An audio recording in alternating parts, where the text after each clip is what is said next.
Welcome to the show, everybody. Let's do this shit.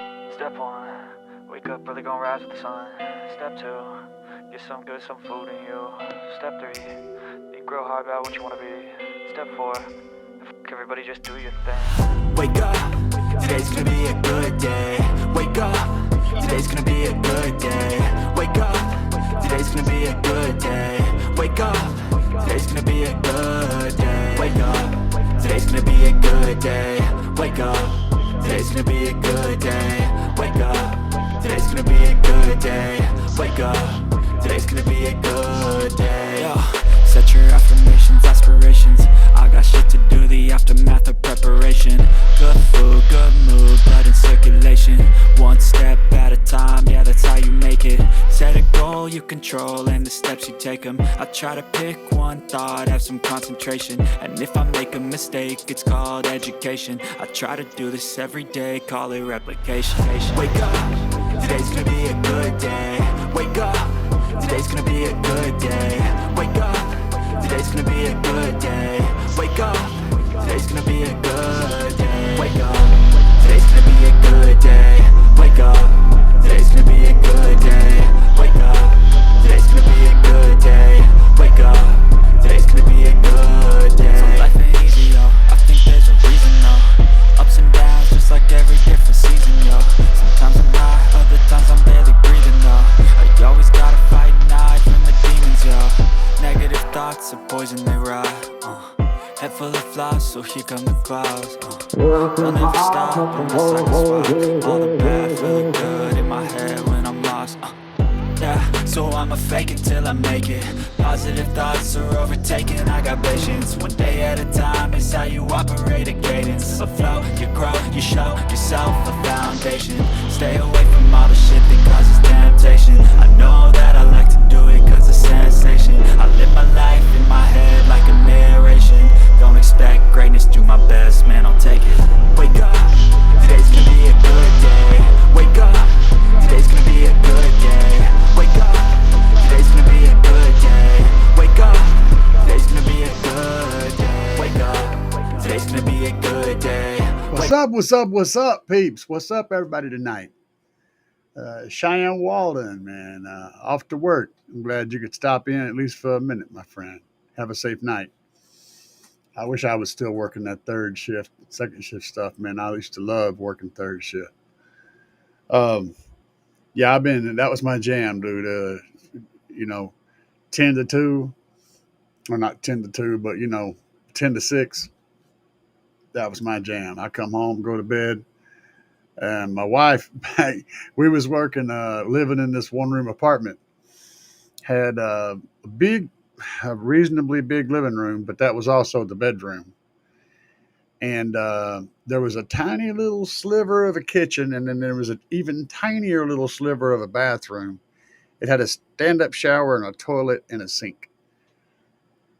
Well, my wife was going to college at that time. She's still in college. Hell, she's got a master's degree as well as a bunch of other degrees. But she was going to college, and she would go in the bathroom and sit down on the floor and do her homework on her toilet while I was asleep in bed because I'd be working, third shift and needing to be asleep.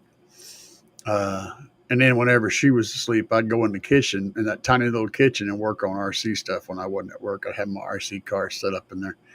We made that work, and it's not always easy making it work.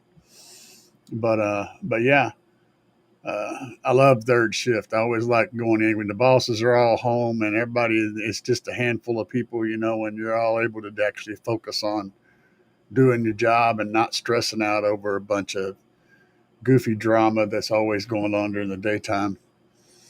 It was very chill. I very much enjoyed those nights, man.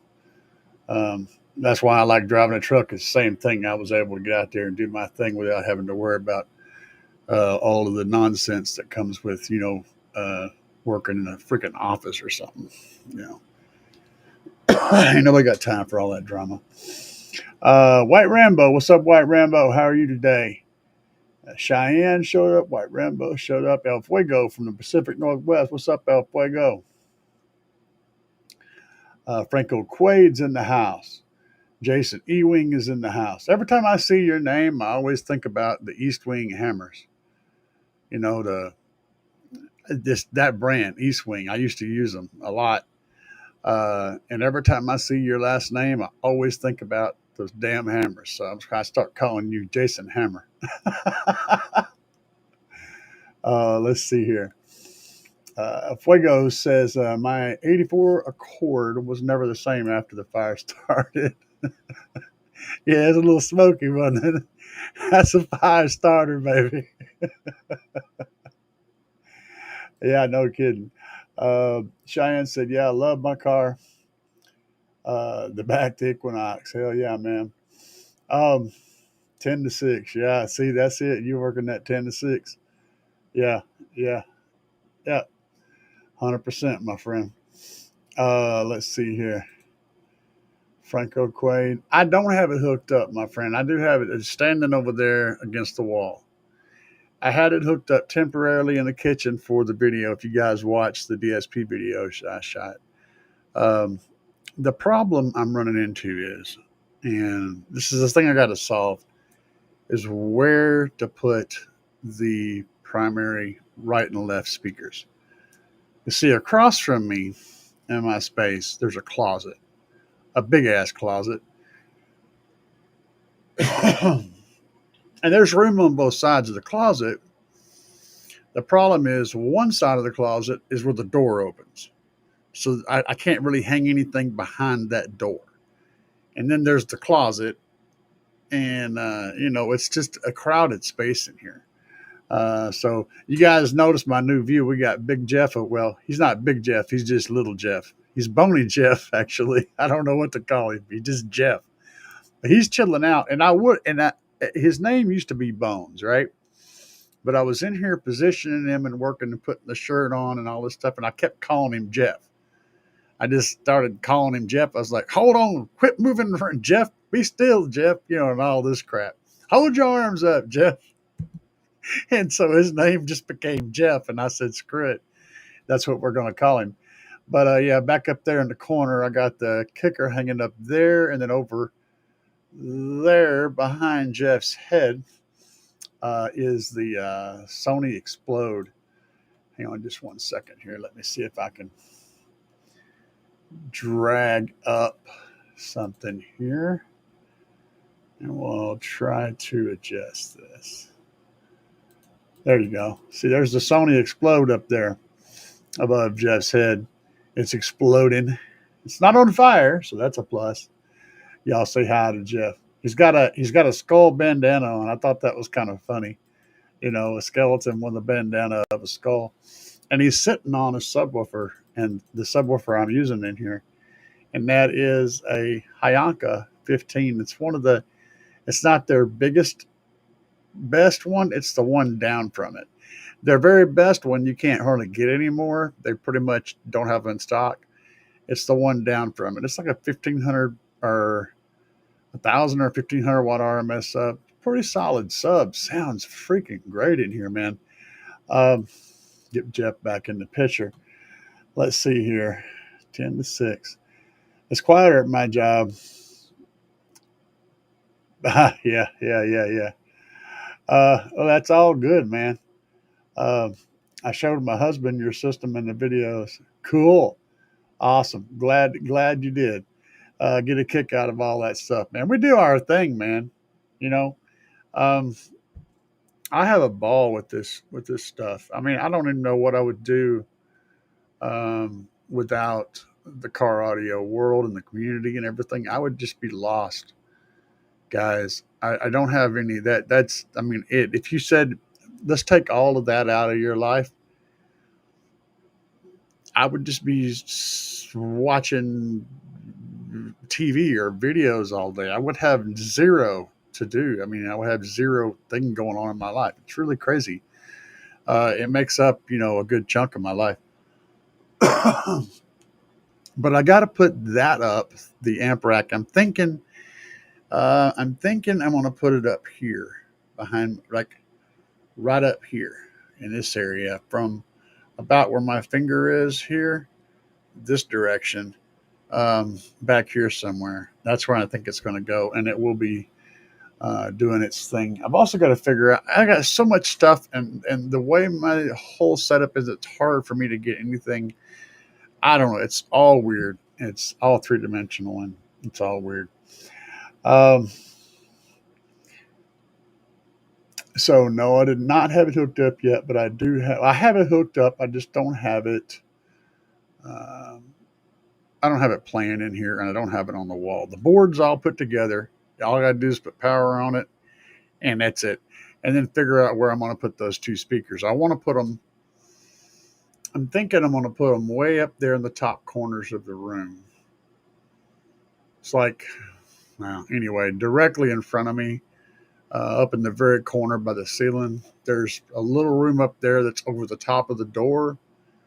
And I could theoretically put something up there. I'll have to put some shelves up there or something.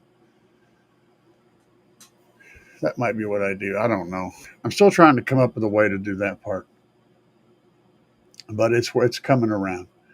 Let's see, Alexander. I don't know what that. And Jay Shipe said, "Good morning, good morning, Jay." El Fuego said, "Bobby B's fingers are too sticky from sound deadener to log onto the show."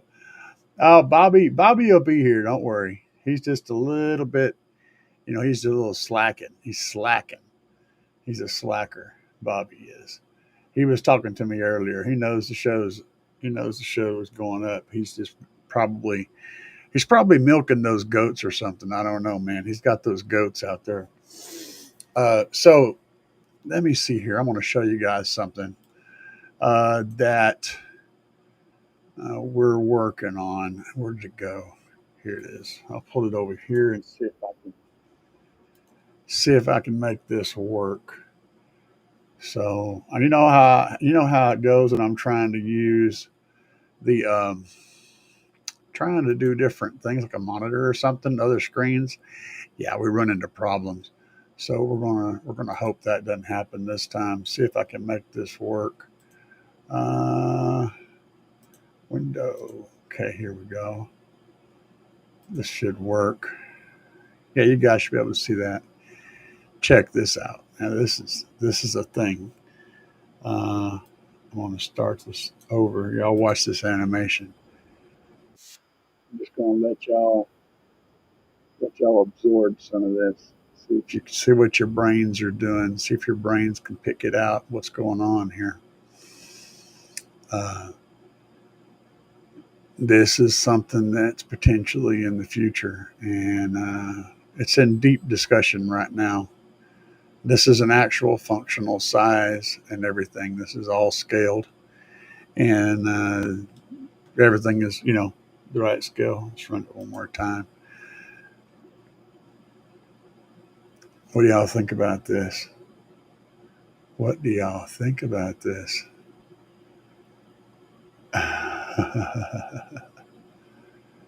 Interesting, huh? Yeah, I thought so. You'll notice that there are 6 circles in this thing, 6 cylinders actually. But yeah. What does it mean? What does it mean? Stu's Custom Shop. What's up, man? We're looking at a picture of something, and you're looking at those numbers and looking at the numbers. Franco Quaid said, "What does the numbers beside our name in the chart?" I don't know. Oh, it's let me see. Hang on a second. Let's pull it up over here. See if it shows up over here. No. It's probably like your post counts or something. I don't know. I can't see half that stuff that you guys can see. I can't see it. It's my interface doesn't look exactly like yours. I had to figure that out the other day because I didn't know. But yeah, this is a 615 ported flat wall that is sized to slip into the Tahoe. Well, slip. Yeah, not exactly slip. It's more like a sledgehammer kind of a situation. See you later, Cheyenne. Have a good night. Uh, Stu said I got 25 XP. I don't know, man. I don't have a crown. I don't see those either. That's all stuff that you guys see. Let me see if I can. I'm gonna log in on a different account. Um, see how can I do this? Maybe I could do it on Facebook. Let's see if it's on. I know I'm on. Whoa, that's bad. Let's not do that. I don't know if I can find it. Let's see. I'm curious as to what you guys are seeing. All right, so there's the live show. And Bobby said link so I can send it to everyone. Bobby, you're on crack. Bobby, hang on a minute. Okay, I want to. Oh, that's messed up. That's delay fish. Oh, this is scary. This is going to mess with my head. Um, yeah, I can't watch this. This is so screwing with my brain, guys. I can't watch it. It's like really delayed. That's messed up. Okay. All right. All right. All right. All right. That's the old intro. What am I doing? Okay. So yeah, that was bad. I couldn't get that to work at all, man. Well, I got it to work, but I couldn't see what you guys see. I don't know what you're talking about, Bobby. Where the fuck are you at, Bobby? Stop milking goats.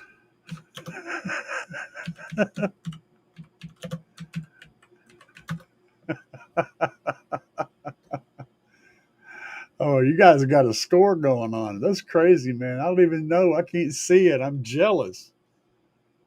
This is upsetting me. I want to know what's going on. Let me see. Maybe if I okay. I'm not giving up, man. I'm just okay. I can switch to this account and uh, this might take a poke or two to get there, but no, that ain't working because I'm an idiot. Anyway, damn it. So, what do you guys think about the six sub flat wall? So, I got two plans. I got two schemes. One is a six sub flat wall. The other one is a six sub sixth order. One of those with the the horizontal baffle kind of a situation going on back behind your head. Um, we got it designed out to where they're both going to play in the same frequency range. The flat wall is probably the widest range because it's a flat wall. But the sixth order is probably going to be a windier. Though the way I got that port arranged in that flat wall, the port would be about right in this area, maybe a little bit. It'd be like right about here, and then running horizontally across, something like that. And so it's literally just going to be blowing air into the cab. Um, what was it we come up with? Like 50 mile per hour velocity. My port on my flat wall right now is about the same speed, but it's vertical and it's a little wider than it is tall. So I don't know. It'd be interesting. Also, there is one possibility of doing the same 615 flat wall and having the port actually at the top, coming in and then coming like down, kind of an external port that comes in and comes down kind of in the middle of the cab. A lot harder to build, but really unique. So the whole flat wall would be just be look like a ported box. It would look like a sealed box, right? There's no ports anywhere visible. And then in the roof, in the headliner, the port would come forward and then just dump like right about on top of your freaking head. Huge pain in the butt to build.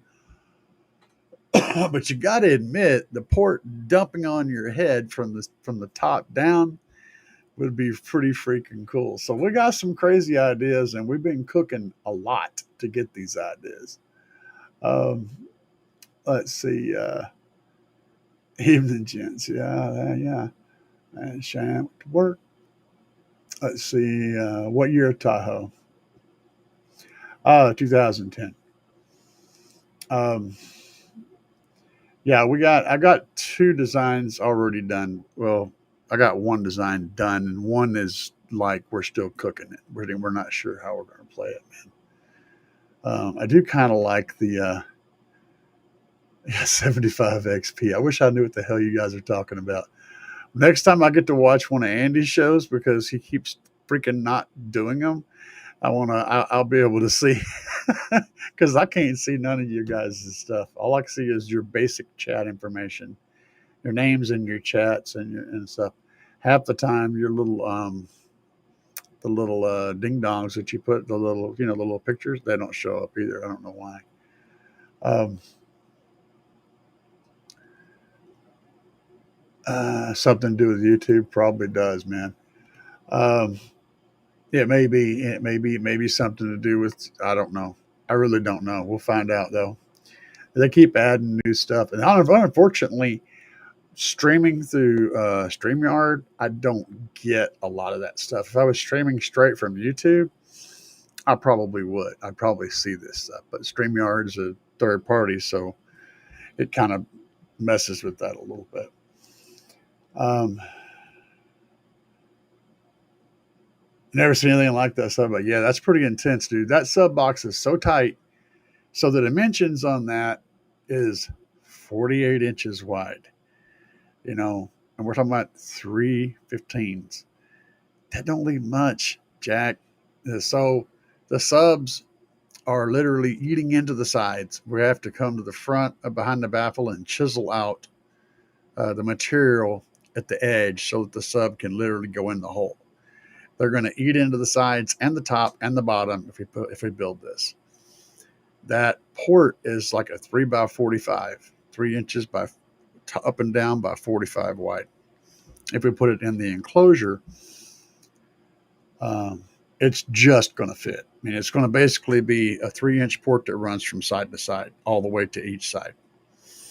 And then I think it was 20 inches long, 20 point something inches long for a 25 or 26 hertz tune. And then I think it was like 12 inches long or so for a 28 hertz tune.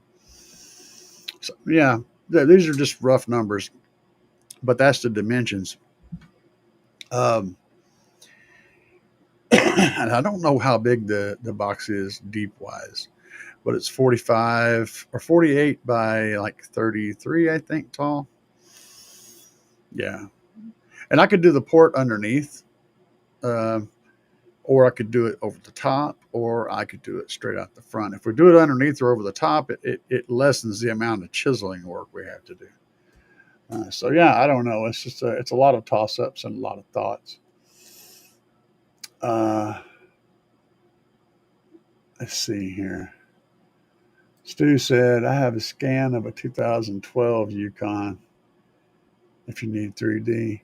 That might be cool. I may have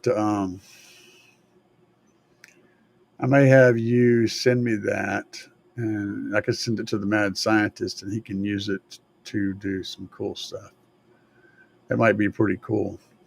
So I know he has the software and the equipment to use that software, but he probably doesn't have that scan. So he would actually know how to use that, how to make use of it. So you may just shoot me an email, and we'll go back and forth on that. Arizona F250. So best under $300, 12-inch subwoofer on the market right now. 12-inch subwoofer, the Oblivion 12. Slapz Oblivion 12. It's right there, man. It's like 280 something. Let me go look and see. Yeah, I mean, you're welcome to try to find something better, but yeah, it's 279. There's two of them, the dual 4 and the dual 2. 2,000 watt RMS, 4-inch voice coils. They're freaking, they're slamming beast of a freaking subwoofer for 279. $279. Yeah, so there you go. Question answered. Uh, Go look it up. You'll agree with me. And compare the specs to anything you want, and you won't beat it nowhere. Franco Quaid said, am I going to have to build a box inside the truck? If I do that one, yes, pretty much. I mean, I've got to. It's going to have to go together in pieces because, yeah, I'm not even sure it's going to work. But it's going to take every single. Well, let's put it this way: the design that you saw was actually a slide in. So you saw the slide in. And if we build it that way, it's going to go in as a slide in, and then I can come from the front with some baffles. Base wife is in the house. Don't you sneak up here. I didn't want to. Don't sneak. I didn't want to disturb you. You bring your hiney. See, I told you she was. Now come on down. Say hi. Because everybody loves base wife. Base wife is awesome. We're talking about these. Okay. And we were talking about Jeff over there. Well, Jeff needs to be covered up. He ain't got no meat on his bones. I can't even freaking talk. She said he needs a blanket or some pants. Hey, they actually got you. He has no meat on his bones. Stu said, hi, base wife. Oh, hi. Franco Quaid said, hi, base wife. Take your rat poison. Oh, man. Yes. She brought me my shot glass. Okay. I love you, dear. Oh. Okay, so I just spilled Diet Coke on my shit.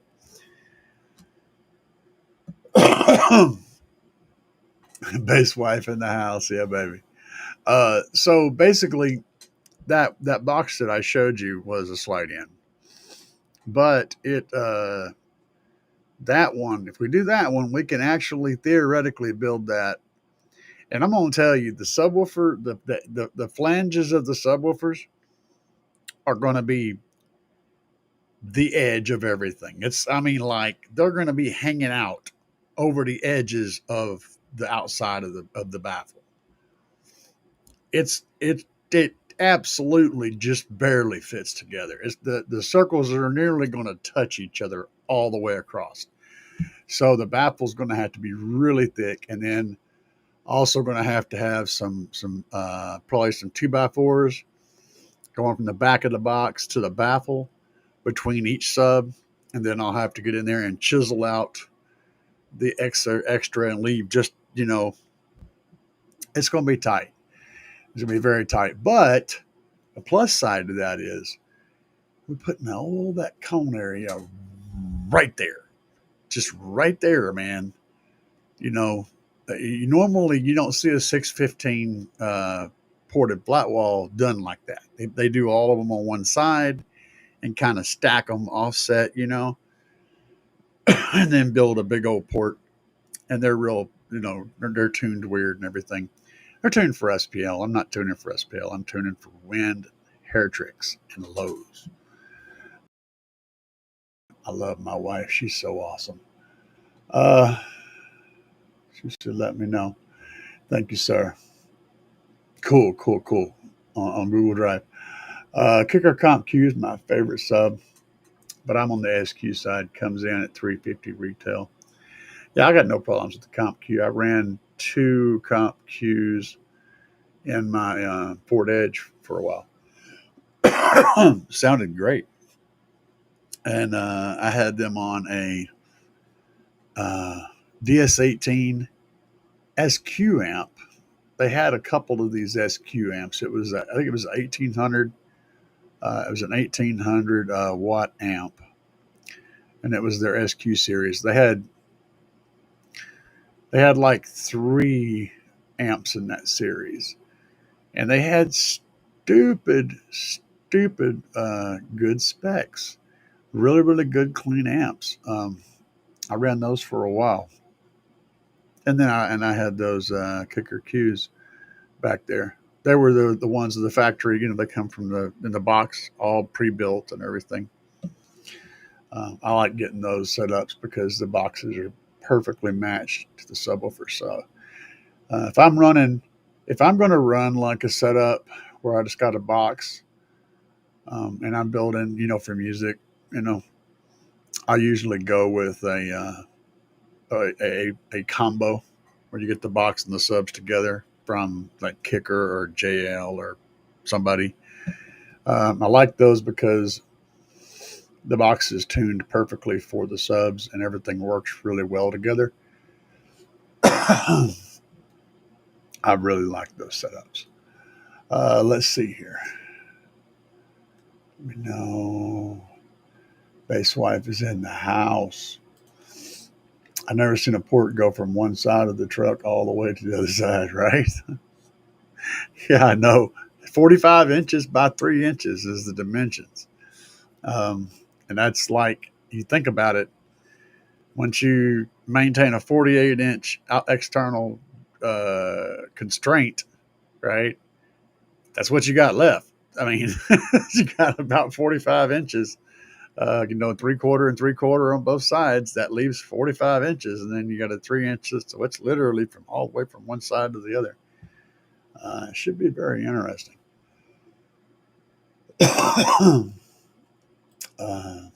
Fuego said, my wife questioned the value of car audio until I got a nice system in her. Got a nice system, her nice system. That bass knob is it's on 12. Yeah, she likes it. And it's funny how that works, isn't it?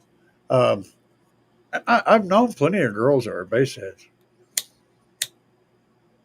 I had a girlfriend years back, and I was working on acquiring some bits to put my own system together, and she saw the subwoofer immediately when I first got my first sub and I was stashing it away for the build, She saw that and she said, "You getting some for me too, right?" That was literally, she just jumped out of nowhere. She's like, "Where's my subs at?"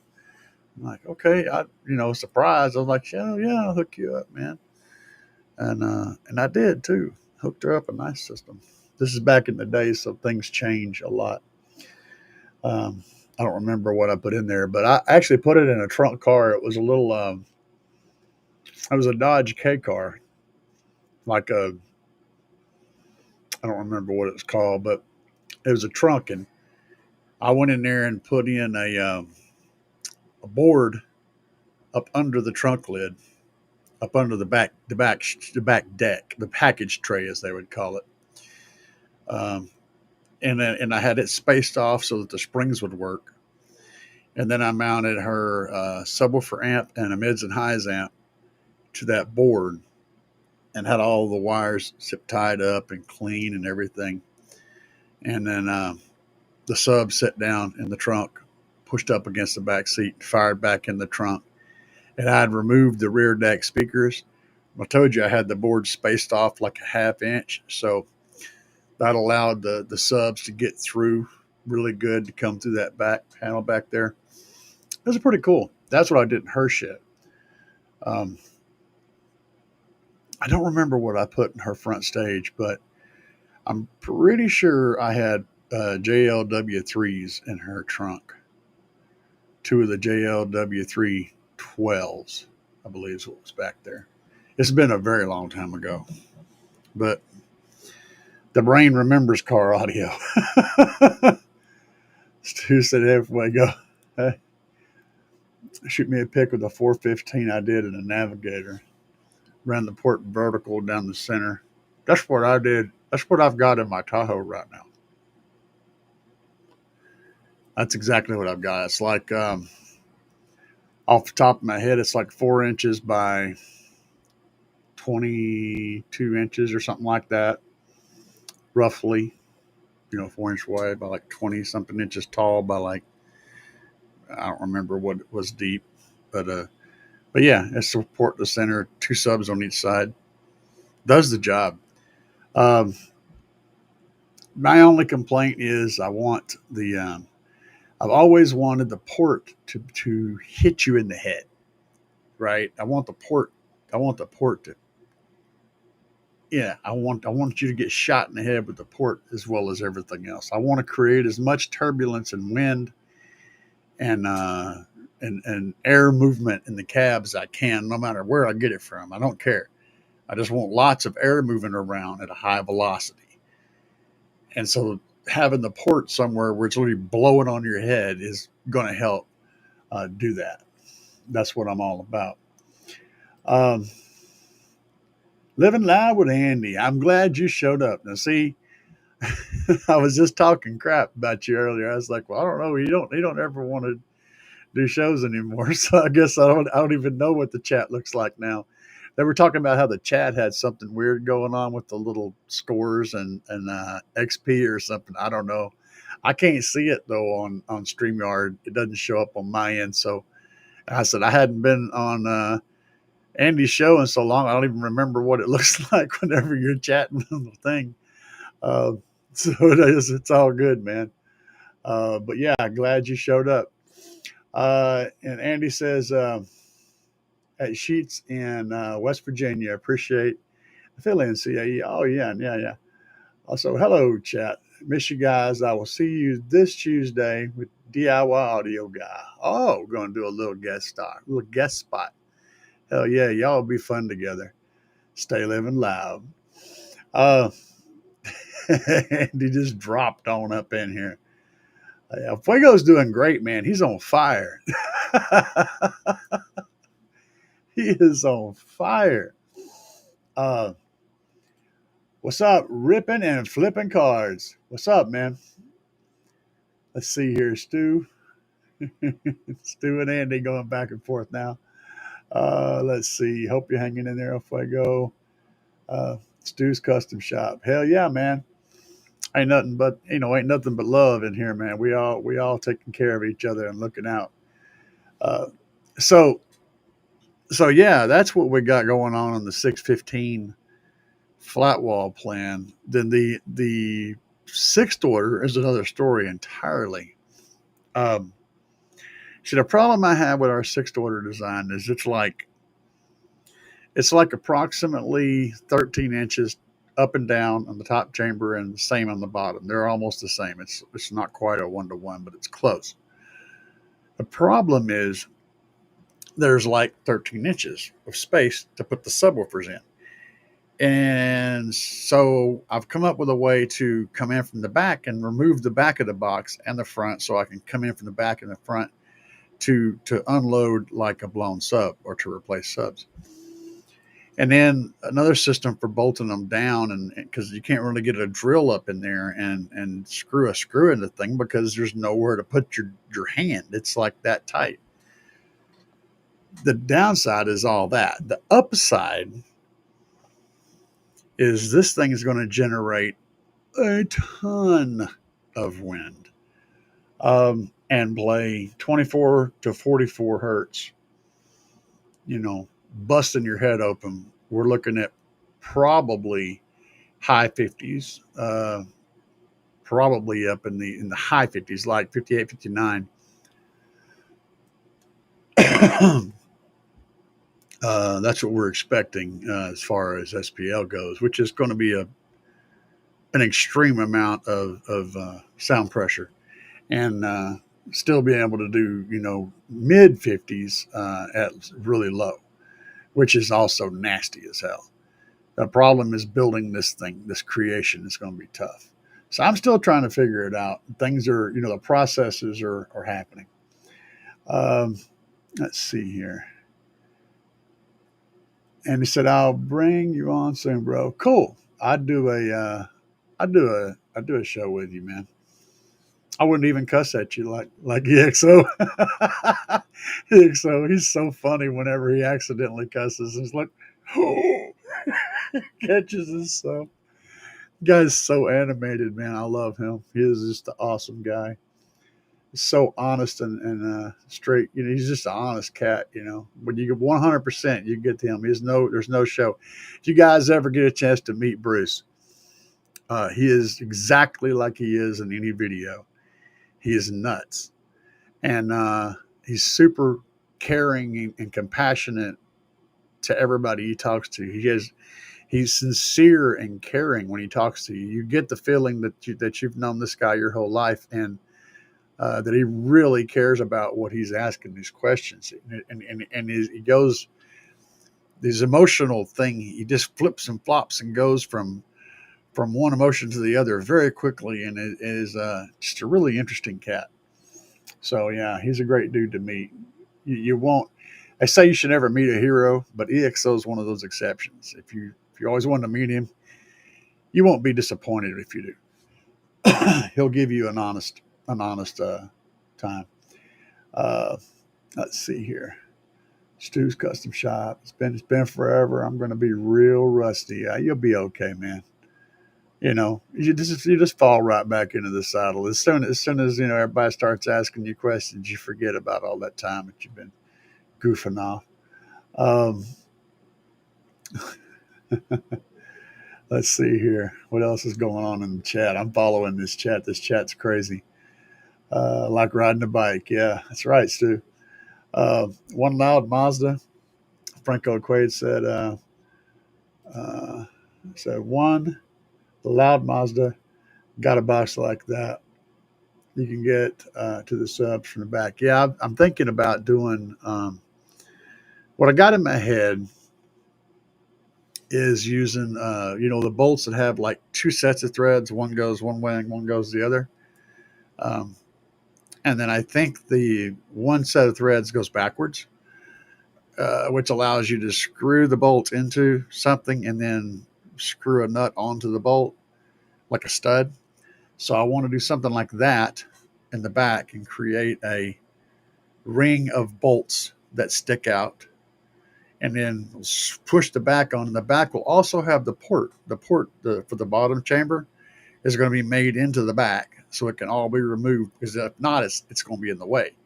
So it has to come off, and then there'll be like a cutout, in the baffle where the port will fit into when the whole thing goes together.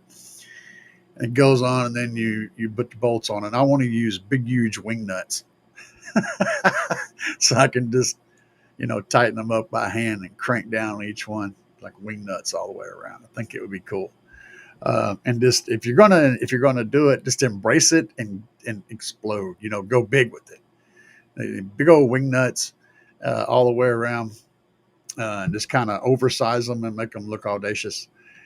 And then on the inside, I'm gonna do something similar, but the bolts would not come out, but just a little bit, leaving room for the subs to go in, and then slide them in, and then set them down on one of the little nuts on one side to key the sub in the right position.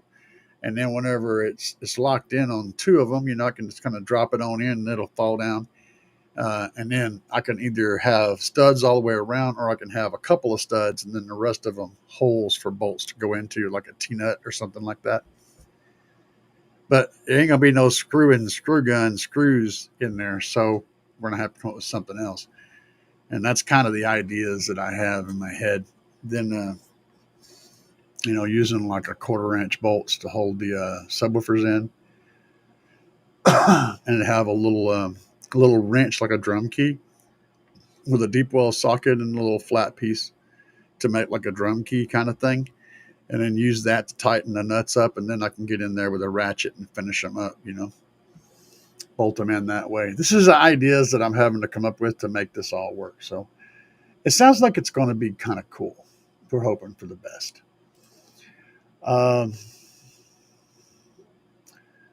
Franco Quay said, hey, he's got them carbon fiber MVX 15 subs. Yeah, those are nice, man. I like them. Good setup. Those are cool subs. I actually really I was at a hard toss between the NVX subs, the Trinities, the Eagles, the Golden Eagles, the NVX, Golden Eagle, and Slapz. Those were the three that I were looking at that were all very comparable. I ended up going with Slapz because the specs were slightly better, and as I was able to communicate with the people, and we ended up making, getting some stuff going. So they ended up edging out. But Golden Eagle and NVX were two that I was looking at, and Slapz, of course. Uh, Stu, so I got the roof of the Tahoe reinforced ish badly. I do have it sort of kind of reinforced. Basically, what I built was a really decent plug for the sunroof in the front. So I plugged it, and I got like a 3/4 inch piece up there that covers most of the front. It's not reinforced properly, but it's definitely not stock. Um, it could be a lot better, and we're working on making it better. Ashy said, "What's up, gang? Been a long, tough day, man. I know. Off to bed. Oh man. Well, it's good to see you, anyway, brother. I had a long day too, just dragging that subwoofer box, and it took me like 2.5, 3 hours because it's so heavy." Oh no, Michael Smith in the house, dropping the tacos, baby.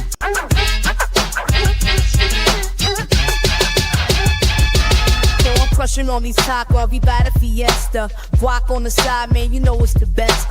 Lettuce and salsa, stack it high, make it pop. Crunch in my mouth, can't stop, won't drop. Scissor, scissor in, flavor's cold is so sweet. After one taco, I'm in for a repeat. Bite after bite, got me dancing in my seat. Hitting up the taqueria, can't face defeat. Taco love in every single bite. Feeling good, every feast all night. I love them tacos, man. Thanks for dropping in and dropping some tacos, my friend. Tacos are always welcome. Everybody loves a good taco. Um, Appreciate it, man. Let's see here. Tough days. Stu said, good to see you, Ashy. Yeah. Who is this pop down here? What's up, man? Did you see US Amps is bringing back the re-audio triple X subwoofers? No, I did not see those. I did not see these things. US Amps actually had they came out with a couple of subwoofers last year, and I don't think they were really SPL oriented subwoofers. They were more SQ oriented subwoofers. I didn't really get into them. US Amps is just they're pricey, man. I mean, the stuff, it seems like it's really good quality stuff, but it's priced outside of my personal price range, so I didn't really dig in. What's up, Bobby? I see you finally made it in here. Slacking. They're milking them goats. Stu said, "I'm wondering if putting the port up close to the roof would add a little extra output. I have a theory about the angle at which sound meets a boundary." Yeah, there is that. It can, and the process of putting that port, whatever I do this thing, whatever I end up doing, whatever it ends up being, there's gonna be a continuous sheet of 3/4 inch that's going to go from the passenger driver area onto the enclosure and back. So it's going to be one solid piece. If I do the port on the top, we'll have the sub box will go in as a piece with obviously a hole in the top, and then the port will be built to fit on that hole in the top, marked off on the sides and everything. And then I'll put the port in as a piece and attach it to the box, probably from the inside. We'll probably have it marked off to screw up from the inside.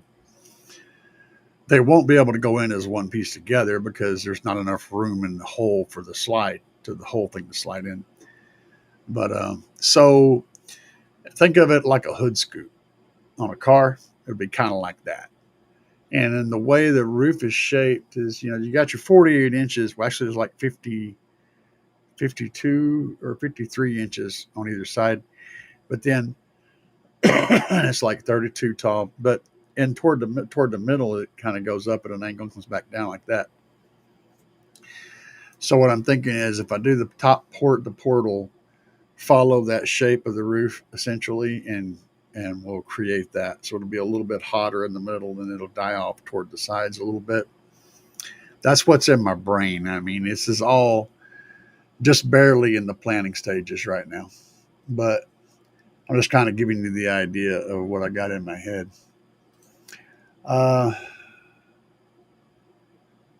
Kick his foot kicking off the stove like the taco track. Let's see. I thought you were going to make a video of the skeleton with his foot kicking off the stove like the taco track. I'm going to. Not exactly what you just said, but there's a thing coming for that. I am going to do a thing with. If you just think about Cookie Monster and how Andy does Cookie Monster, think about that. That's kind of what I got in my brain, and it's in the works. Just chill. Yeah. Subwoofer, yeah. It's coming, man. Just hang tight. we're going to put these subs to work over here. And he already, I had to turn him sideways. The funny thing is, this box is built so insanely heavy that it don't move. Like, he's not being held up there. He just sits there. I just carried him over there and just set him down, and he's sitting there. And he does not move. And I mean, that's what the bass thumping in here. That box is so dense and so hard and so solid that he don't move at all. He'll just sit right there. But I got a plan, so hang tight. There's something coming. Let's see here. What size and hertz would I build for a pair of old school Rockford Fosgate 12s? The first thing I do is I would look up the subs and find the TS perimeters on them, and look for box size recommendations and things of that nature. And if you don't have any of those things, if you can get the TS perimeters, which you should be able to find that, and then go to Subbox Pro. It's a free deal. That's what I use for my rough numbers, and you can put in the TS perimeters there, and it's going to give. And you put in, your desired frequency, because if you can find the TS perimeters and it's got whatever frequency you want it to play at is literally what I would design it at. If you want to play lows, and then go there. But if you don't know what you want and you're really just reaching in the bag and seeing what you pull out, and it depends on the music. If you like listening to heavy metal, rock, things of that nature, then you would probably want to tune into like the mid 30s, 35, 36. That's going to get you up into 46 pretty easy, which will be plenty high enough to play all that stuff. Maybe a little higher, maybe about 36. And if you're more of a rap country guy, then I would tune to like 32. If you don't know what the hell you want to do, then 32 is usually a good number, around 32. Now, for me personally, I usually tune to like 28, 26 because I like lows. And I listen to music that's rebased that plays frequencies that low. If you're listening to standard issue music like rap music and country or whatever, most of it's not playing below like 30 hertz. It's mostly mixed higher than 30 hertz. So you won't get much out of that. But if you're like me and you listen to a lot of rebased stuff where you can get the frequencies real low, then you want to tune for that. But start with your TS perimeters first.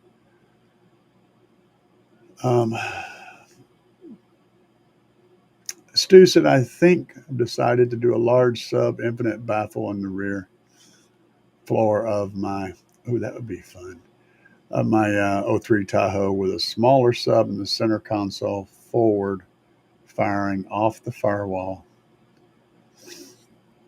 03. There are 03 Suburban Tahoe. There are aftermarket consoles that you can buy that have configurations like what you're looking for. So before you build one, check out what's available for purchase.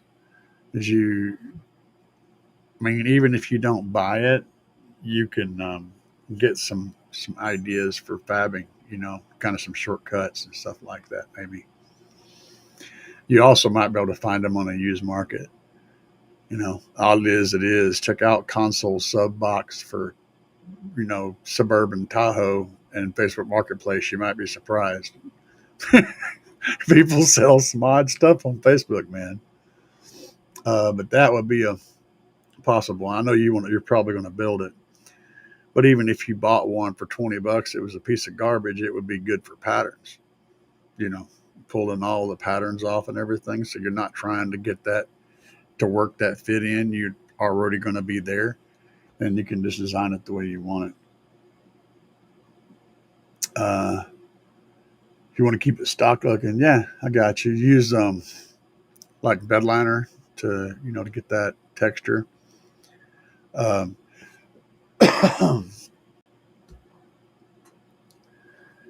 You can use the sponge technique. So like you can use what's it called?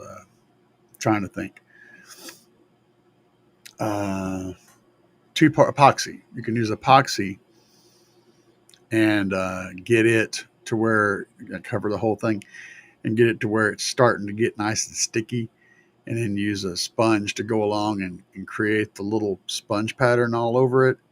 And you got to time everything right, or else it's just going to self level back. But you can do stuff like that and create that texture to get that peel. You could also use stuff like that snakeskin leather that you can get at the leather places. Those look with alligator skin and stuff like that. That shit looks really cool with leather seats. It's funny, man. You can use that with a regular cowhide leather seat and then like an alligator skin console, and it still, for some reason, works together. I don't know how that happens, but it does. Aesthetically, your brain goes, they're both skins, and so they both match, even though they're completely different. I'm a big fan of bed liner, man. I've been using it, and I've just had great luck with bed liner. Dashes are sideways. No kidding, dude. Got a 2K extra cab as well that I daily doing sound treatment currently. Got to start pulling the dash ASAP. I hate pulling dashes. I like, that's something I've always loathed. I would, y'all remember back in the 70s when you had the big Ford LTDs and Crown Vics, Mercury Marquis, and the Thunderbirds. Ford just loved putting the heater core inside the cabin under the dash. It's like pretty much everybody else put the heater core on the other side of the firewall in the engine bay, and then the blower would blow it through there. You could access the heater core from the engine bay. Ford, in their infinite wisdom, put the damn heater core under the dash. So you had to basically tear out most of the dash to get to the heater core. Needless to say, if your heater core went out, odds are you was just going to cap them lines off under the hood, and you just didn't have no heat. he just cut the metal lines and put a rubber line to connect them back so that the circle is back, and they just left the heater core because nobody wanted to change that thing. It was a royal pain in the ass. Stupid ass 70s, man. They had some weird stuff they did with cars. What's up, colorblind? Stu says all the factory MOV dry rotted and fell apart. Left just yellow phone. Oh, oh man. Hey, if you're wanting to do a custom dash, check out Sprayway Customs on YouTube. It's a fella down in Alabama, I believe it is, that does crazy dash mods, fiberglass dashes and shit. This dude's like, there's the normal level, then there's next level, then there's like Asian. He's way beyond that, like epic, like holy crap level, like SEMA level. Sprayway Customs on YouTube. Check him out. And look up dash, redoing dashes or something like that. You get into those videos and just, yeah, he's got lots of tricks that he uses, and he completely takes destroyed dashes and then rebuilds them fiberglass, and you just got to see it, man. I mean, I can't explain it. You just need to use your eye holes and absorb through the eye holes, and then that's all. That's the only way to do it. Sprayway Customs, um, dude's on. He's a badass. Colorblind says some Saturns have the heater core in that cabin too. They're easily accessible. Yeah, dude, you don't want to mess with those freaking the old Fords, man. I loved my Fords. I had a bunch of old Fords. I had multiple versions of Hot Rod Lincolns, uh, and I had a Crown Vic that was a ex police car. It didn't have nothing but go in it. That sucker would fly, man. You, I can't talk about it, but we went for some rides. We took some rides in that car, quite a few. Um, got a bunch of stuff for the 2000. Let's see. Anyone played with the new DD? Anyone played with the new DD mini amp? Just picked one up for testing purposes. It's tiny. I don't know. Digital Designs, I guess. Oh, yes. Yes. My friend sells those, and they got a bunch of them. They got like a 2K and a 1K, and yeah, dude, all those amps are like, they're stupid. I don't even know how they do that. And he loves them, especially in crazy builds where you got to do some weird shit with amplifiers. That's his go-to amp for like everything.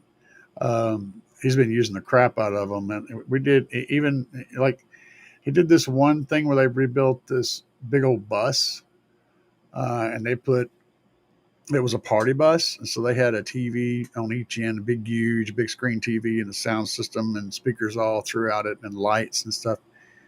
Well, the whole amplifier setup was in a small little box, and he rigged up blowers to blow through the box to keep it cool. And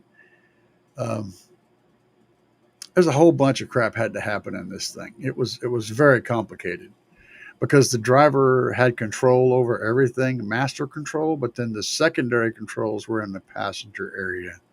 So the driver controlled the master, how loud it could go. But then however loud he set it at was the limit that they could control back in the back. So they still had control. And there's all kinds of shit like that. The TV, all that stuff. It was crazy. Very complicated system with a lot of complicated parts. And he used digital DD for all that stuff. So because of the size of those amps.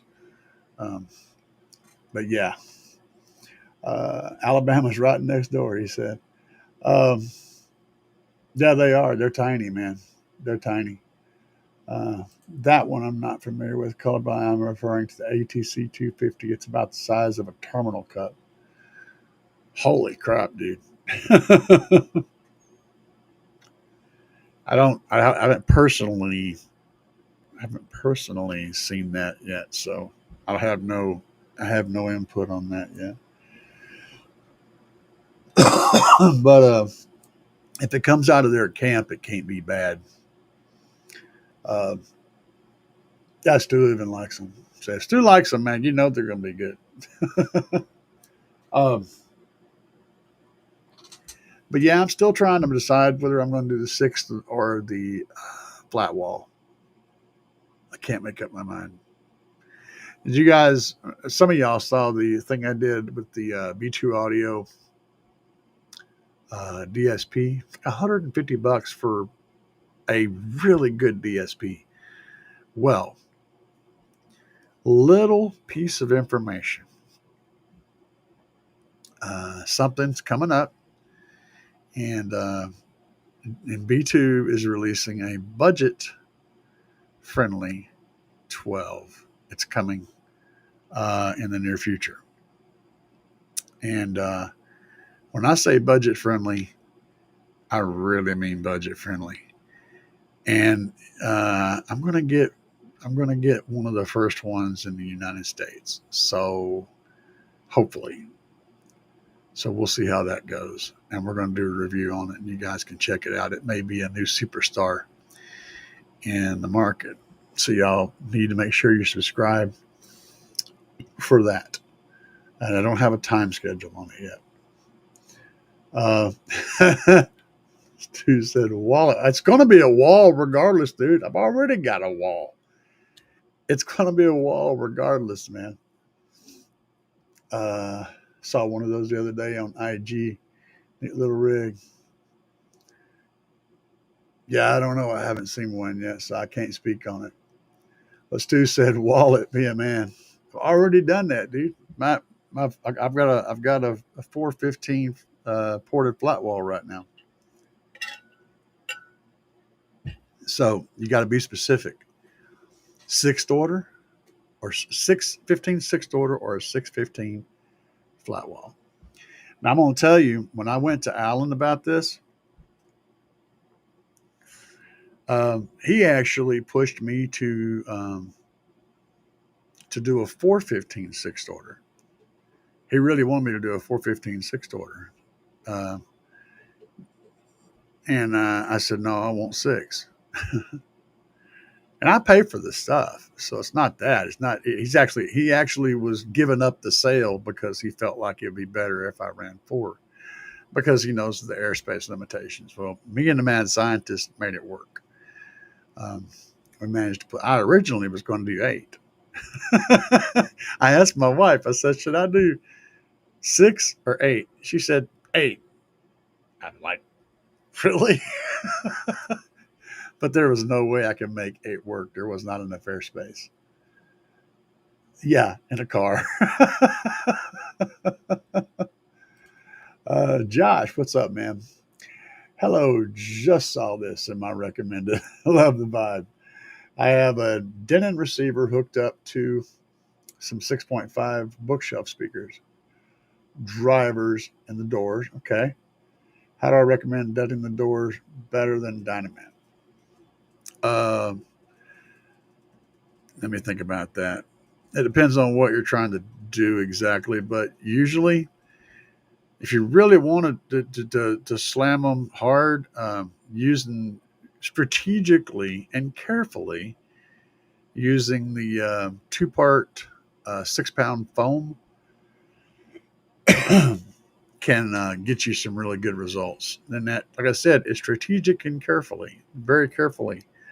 What you need to do is you have to take the door off, and then you use, like, for one, you take the door card on the inside and you take it off, and then you fill it up to a certain level with the 2-part foam.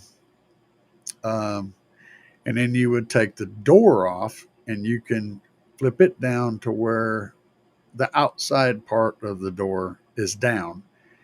And then you fill in that up to the level to where the window still has room to move with the same shit. And you can, if you do this process correctly, you can make a door basically like wood, essentially. And then depending on how much of that you want to change on that door card, you can also replace parts of that with wood.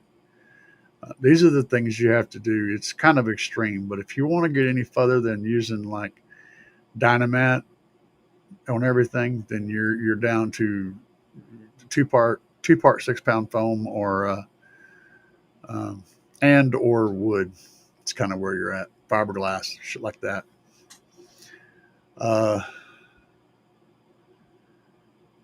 I spy a kicker comp Q. You do spy a kicker comp Q. That's exactly what you spy. It's not a kicker comp Q. It's kicker comp C. That's exactly what that is. And that's the little 10-inch that was in the barrel. Before the barrel went outside. The barrel's outside now. The barrel of base is outside. And but yeah, that little dude up there over his shoulder, it's exactly what it is. And that's what was playing in my barrel for a while. And behind his head is a Sony Explode, one of the 1200 watt Sony Explodes. Yeah.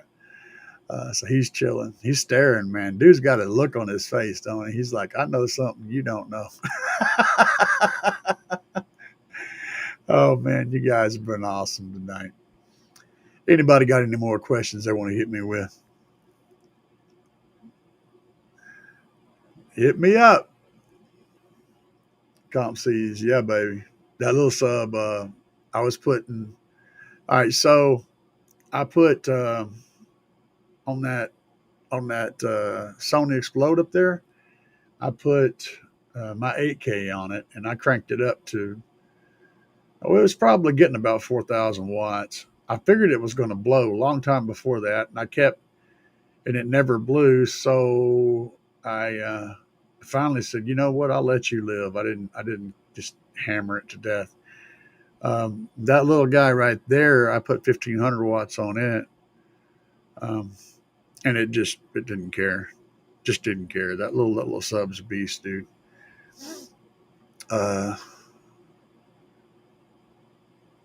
Let's see here. Those cops are troopers. Hey, no problem, man. You just gotta. Those are the things those are the steps. That's where you are. I mean, you got to be very innovative. 1 ohm versus 4 ohm load at the amp for efficiency. Higher ohm load is going to be more efficient on the amplifier. Like every amplifier out there, as far as I know, and there may be some that break this rule, but every amplifier that I'm aware of is more efficient in the middle of its ohm load range. So like if it's rated at 1 ohm, it's going to be more efficient at 2 and even more efficient at 4 ohms. And of course, that means that you're going to turn more of the power that you're taking in from the battery into bass. You're not going to make as much bass. You're not going to get as much power, but you're going to turn more of the power you take in into bass. With turn less of it into heat. You're also going to have more dynamic headroom, probably going to sound a little better. And it's not that the subwoofer necessarily sounds better because it's a 2 ohm or a 1 ohm or whatever. It's the ohm load that the amplifier is working at. And also the fact that it's not producing all of its potential power. Whenever you have dynamic hits and peaks, it'll tend to be more fluid and dynamic than if it's pushing the absolute limit. I like running subs running the setup at a higher ohm load than what its max is. I think it tends to sound better all the way around. It sounds snappier, it sounds cleaner. The amps don't run as hot, and your equipment lasts much, much longer. That's my personal opinion. Have a great one, Franco. Emmett popped in. Emmett says, let's get some damn tacos in the house.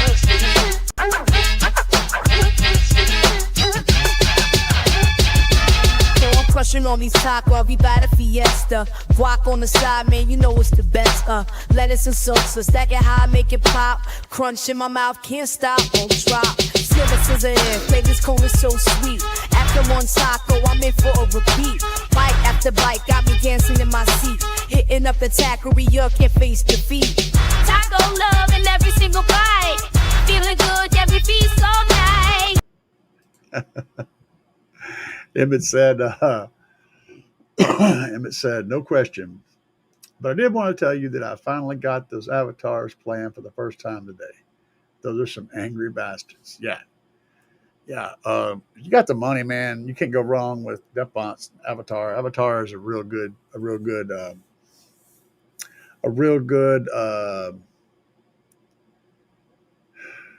if you, when you compare what you get for what you pay, like value, uh, that can be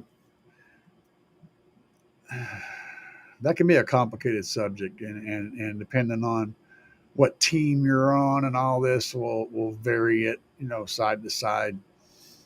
I try to choose to work with brands that offer a really good value, so that you may not be getting the very best of something, but you're not paying anywhere near the price for that either. You're getting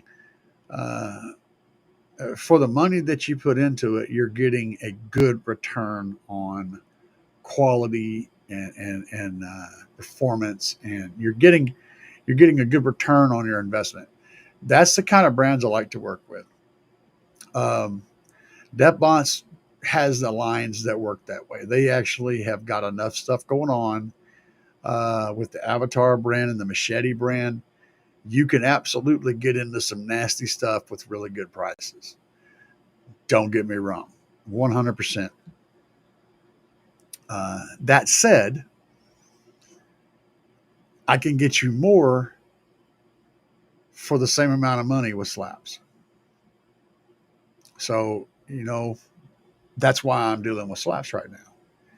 It's not because they're better, not even because they're cheaper, but the amount you get for the money you pay is just it's a better deal than most of the stuff out there. That's just how I found to be true. That don't get me wrong though. I still like Avatar gear. I love Deathbots, Machete, B2. B2 is actually doing some things. They're making some moves, and you guys are going to hear about some of this stuff we've been talking. So you guys have been hearing, and we're going to be hearing about it. I can't talk about it much right now, but I'm kind of already told you a little bit. There's stuff coming that's going to make things happen, and there's going to be a few little things that are going to be pretty cool for our budget community. So keep your head up and keep watching. Taco party, Michael said. Hell yeah, brother. Stu, higher impedance reduces current to voltage ratio also. Yes. 100%. And Colorblind says a 4K at 4 ohms tends to be more efficient than a 1K at 1 ohm. Yeah, sure. Absolutely. I agree with that too, brother.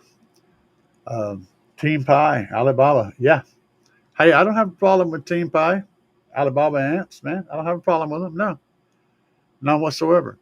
And just make sure you're getting the specs. I don't care what name brand's on it. You guys remember, this is me. I don't care what name brand's on anything. I want to know all the specs, and I'm paying for specs. I'm not paying for a name brand. I'm paying for specs. It just so happens that some name brands generally have a good collection of good specs for a good price. That doesn't mean that everything with that name brand on it is going to be a good deal, right? And you got to stop shopping based on name brand. You can start with a name brand. Like, okay, well, this company tends to produce pretty good stuff at a pretty good price. Go look, but don't finalize it by that. Look at what you're buying. Look at the specs of the stuff. What does it do? What's its efficiency numbers? What's its ratings? What's its actual output numbers? What's its actual input? What's its specs? buy the damn specs. You know, uh, that's what I do. That's why I work with the companies I do, because I've already been through their specs and they work out. The numbers work out. You're getting a lot for your money. Um, and Team Pie, Alibaba amps, sure. Just be sure you're buying specs. Uh, let's see here. Emmett said, I got them on sale from Big Jeff, 365 or so for them. Nothing wrong with that. That sounds like a real good deal. Good deal. Good deal. I'm going to tell you a secret. If you can get a big fat sale on something that normally costs a lot more and the specs are good based on the price that you're paying, to jump on that shit. The only downside of that is, if you blow something, you're going to have to pay full price for the replacement if you have to replace it. So shit like that. But still, man, jump on it. Um, Stu, I'm going to tell you a secret. Yeah, I don't tell anybody I said this. This is a secret.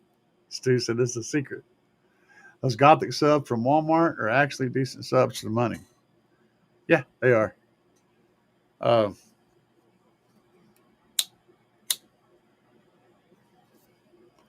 Let's talk about this. You know what? We're going to talk about this shit. Yeah. Red. All right. Well, we'll get back. Okay. I'm going to touch on that because I want to. Yeah. Hang on a second. Hate them real bad. Okay. Yeah. That sounds good. Red said, I remember you saying you didn't care about the DS18 Hooligan amps. The SMD amps are made by DS18. Yes. The specs seem to be pretty damn good. High signal noise ratio and damping factor. Okay, yes. Now see, again, okay, let me clear this shit up. All right. I said I didn't care for the DS18 Hooligan 5K and 3K. I did not say that I didn't care for DS18's amplifiers. They have a lot of stuff that priced for performance is fine. It's good quality stuff. The Hooligan 5K and the Hooligan 3K are overpriced for what you actually get out of them. That doesn't mean they're bad amps. You're just paying more for something that's not giving you as much. And I've run both of those amps. I bought both of those amps and I ran both of those amps. And they're a little power hungry. They're a little inefficient. And they're a little overrated power wise. And they cost a lot. So all three of those things add up to it's just not a good product to recommend. That's what I said. Having said that, that doesn't mean DS18 doesn't have good amps. That just means I didn't care for those, and I don't think that they're a good value. But yeah, the ones at SMD, as long as the price is good, the Steve Mead DS18 amps, as long as the price is good, and the price is right, and in the specs, you're buying the specs, and everything is good, and it's what you're looking for, then jump all over it. No problem with it, man. I've seen them. They're not bad. I think they're I don't think they're based on any of DS18's current amplifiers outside of that line, that like they didn't repurpose an amp board from a different line, because I mean, maybe the Q series could have possibly been, because you don't really see the internals of those on anybody. Nobody has those. The Q, like what they're called. They're I called them the SQ amps. They were really good amps. I mean, really clean amps and good power. I don't know. I haven't tried to compare boards, but I think they actually built those boards specifically for the SMD amplifiers. So, and Steve's going to be picky, you know. Steve's not. He's not going to. If you look at anything he does, everything he puts his name on, it may be overpriced, but it's always high end.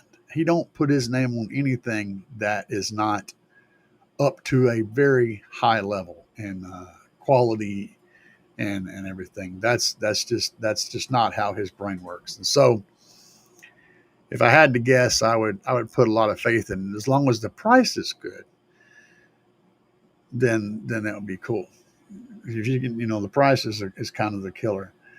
Um, so, what's up, Dubby? G'day to you too. Uh, I wanted to talk about. Let me go back up here. I want to talk about inexpensive subwoofers. So, here's the thing. Um, I can tell you guys a story. Subwoofer power versus like, okay, all right. So I four had four of the Audio Dynamics 2000 series 12s in the Tahoe on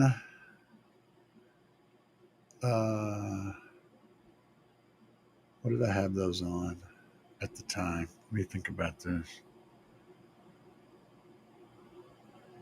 No, I did have them on that. I had them on an 8K. Did I? No, I had them on two Memphis 1000. Yes. So I had four of the Audio Dynamics 2000 series. They're 500 watt RMS subs. And I had them on two 1000 watt Memphis 1000.1s. They were like the mid level Memphis amps. They weren't the big ones, they were like the mid level ones. And on music, I was doing a one on the windshield on music. I was doing like a 148 or a 149 on the windshield. This was in a box. Now then I went to four Depbont subs and an 8,000 watt amplifier. So I went from 2,000 watts to 8,000 watts. And I went from a 500 watt RMS sub to a 2,000 watt RMS sub in the same enclosure in the same build.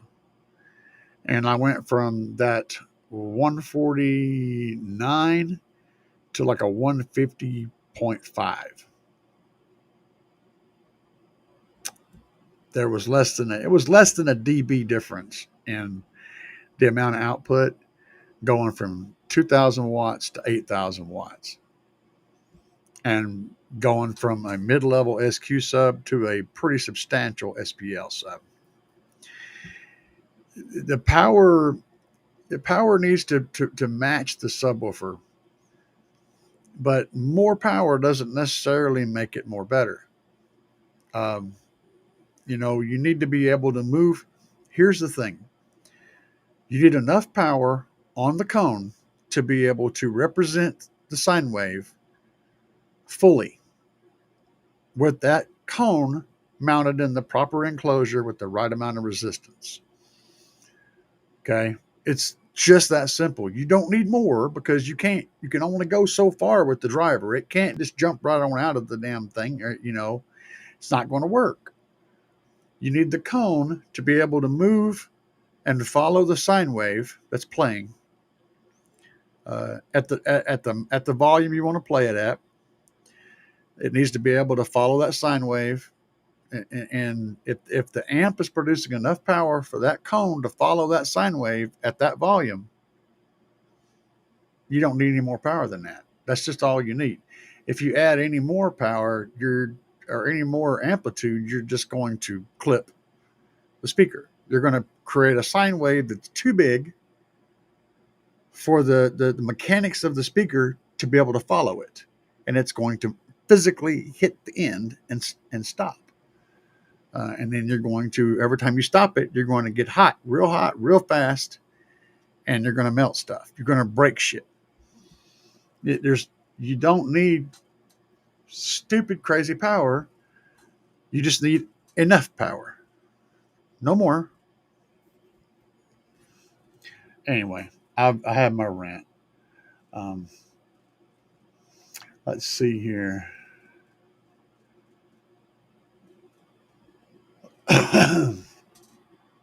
I'm not sure about it. I'd have to do some research. I can't. I don't want to just ballpark and say. Uh, I don't know. I can't speak on it. I don't have enough knowledge. I don't like talking about things that I don't have knowledge about because I don't want to, be one of those people. And I don't have enough knowledge about the DD M8000 to say one way or the other. I'd have to do some research. Um, Franco Quaid said, "Have you seen the new B2 speakers? Two and a half, the ones? Oh, the new B2. Yeah, hang on a second. Hang on just one minute. I'll be right back.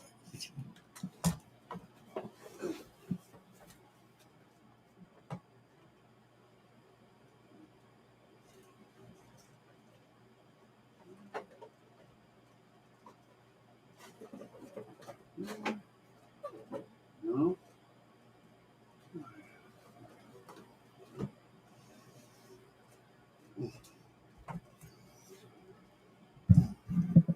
Ugh.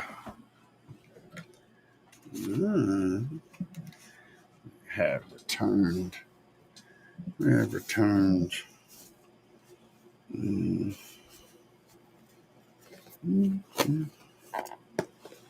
What? What? 9,000?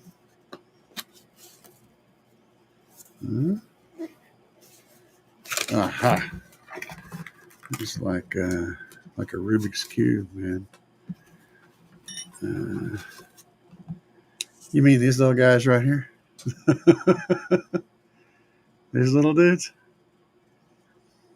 Yeah, I've got a video on this guy. Little baby.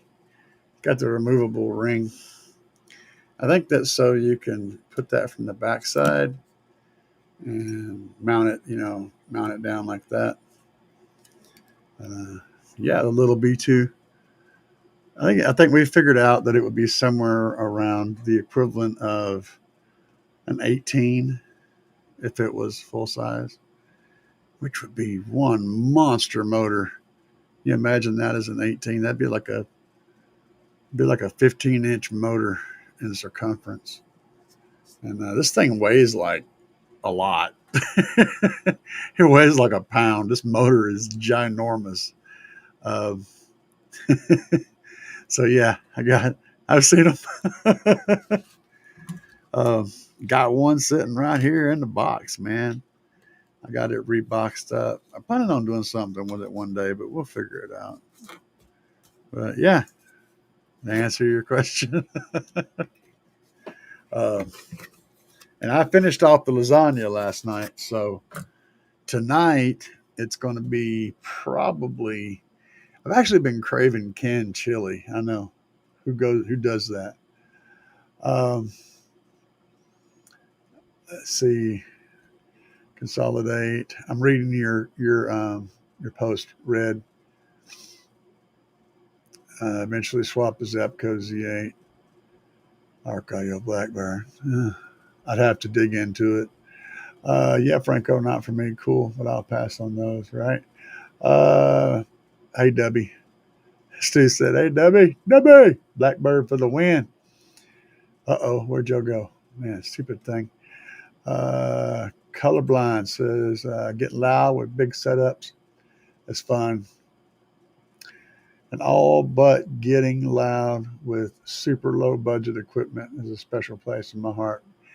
Yeah, whenever you are applying, okay, there's essentially two ways to do this, and then there's a little deviations all throughout the middle. One extreme size is, here's a bunch of money, do it, make it big, go. What's, money, done. And then the other end of the spectrum, this cat's like, man, I'm going to pull this speaker out of a boom box, and I'm going to pull another speaker out of this old home computer system. And hey, there's a speaker over there that come out of a, piece of crap little Subwoofer. You're finding all this junk, and then you go, Well, I got all the time in the world and I'm pretty good at building. So you figure out a way to build this into a car stereo system and you make something cool with a bunch of hot garbage. That's the other end of the spectrum. And I got a lot more respect for that guy than the guy that just goes, money, yeah, money.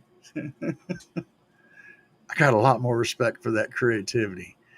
You know, that cat working with a couple of Logitech computer speakers and a, you know, whatever, that he could just find some sound bar he tore apart and took all the speakers out of. That kind of shit interests me, man. That's my jam right there. We can sit down and eat some chili together and talk about stuff. Um, that's way more fun and way more interesting. So I'm with you 100% colorblind. Uh, what's up, Shifty? Sorry, I'm late. Camping with the wife. How did you go, baby? Do it right, man. Show that love and enjoy those times because the most valuable thing, you know, the funny thing is in our world, most valuable commodity that we own is time. And it's the least valued thing. People are willing to spend hours and hours and hours waiting in line for some stupid shit or whatever, man. The most valuable thing you have is a finite resource and it's steadily going away your whole life. And people are willing to give up tons of it to stupid shit. Nothing else is more valuable than that, man. And the older you get, the more you realize just how much you need to value time. Time is super important.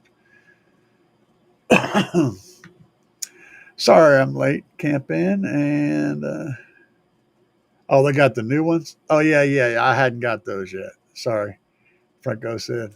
I got the new ones. No, I don't have one of them yet. The English guy that took B2 sub to a comp. Yes, he did. He also built a freaking crazy ass car with like 102-inch or 3-inch speakers in it, and run it in the competition. Yeah, that dude's nuts. I think he's actually Australian. I don't know, but yeah, I know what you're talking about. He's a goofy guy, and I like watching him. Anthony, what's up, man? Need a nice, decent, efficient 2 to 3K watt amp. Slapz. 3K. Slapz Audio Shock 3K. That would be what I'd recommend. Depending on what exactly you're trying to do, I would recommend the Shock 3K. Yeah. It's, I mean, it's $189. You know, um, I've got the 8K. I got two 8Ks in my Tahoe right now, and I've got the 2K.4, and they've all been 100% and never even shut one of them off. And I have beat the brakes off of my shit, guys. If it holds up in the Tahoe, it's a solid piece of kit because I am rough on this stuff. It gets abused hard.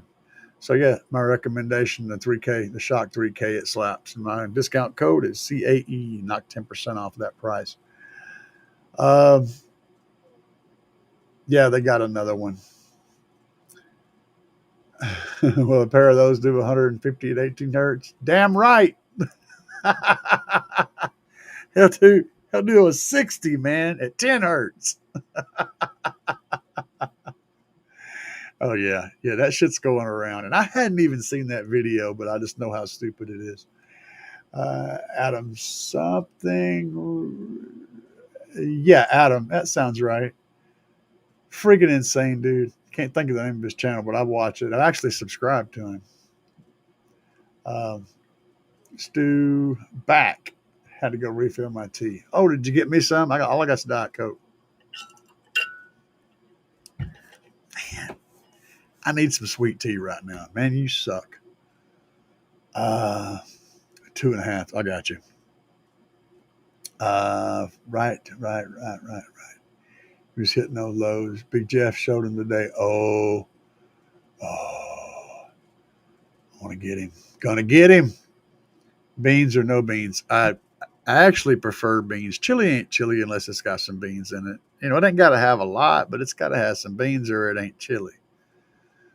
So yeah, I may actually fry some hamburger meat up and make some beefed up chili. You know what I'm saying? Yeah, just kind of mix that shit up. You know, it'd probably wind up being a goulash before I get done. Just keep throwing stuff in there until it looks edible, and then you just put it on your plate. Get her done. As an installer, I like the money guy, right? Yeah, of course. If that's what you do for a living, you'd like the money guy. Here, man, you just take all of this and just make it. And that gives you the opportunity to do cool stuff. As the installer, you get to just kind of go crazy and just build the thing that you want to build and not have to be constricted, which is another layer of creativity. But I get a kick out of the guy that's scraping the bottom of the barrel and making things happen, because I've been that guy. Let's see, coffee, 189. Yeah. 189 with 10% off, and even lower than that. Beans and chili or go home. Yeah, I agree with you, man. Chili ain't chili without beans. See, y'all all agree with me. You ain't got to go crazy with the beans, but they got to be in there or it ain't chili. It just ain't right.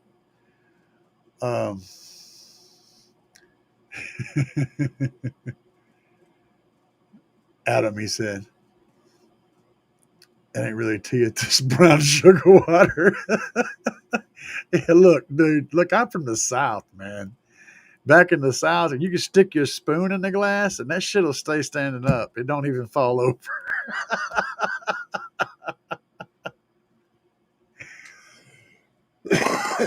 For real. Guys, I'm going to bust out of here. Y'all have been wonderful tonight, and I appreciate everybody tonight. And just keep being nice to each other, because it's the only thing you control is how you treat other people. And then they'll pass it on, and love can continue. Life is good. Let's get the duck out of here, baby. Yeah. Yeah.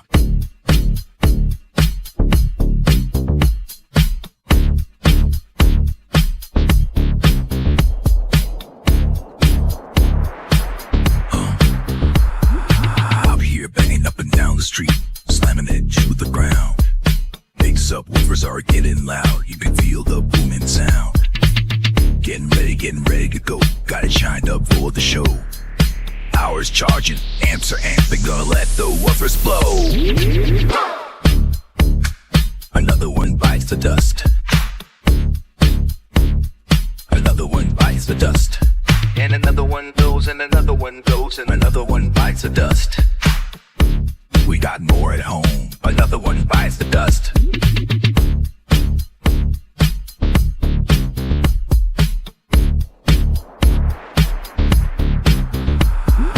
Eyes are glowing and the amps smoking. Subs are cherry red. Let me keep jamming, gotta keep the bass slamming. Gonna go hard till they're dead. Full power, gotta let it go. 20 hertz in the floating hair. Sparks are flying, voice cords are frying, and the smoke is in the air. Another one bites the dust. Another one bites the dust. And another one goes, and another one goes, and another one bites the dust. Hey, we got more at home. Another one bites the dust.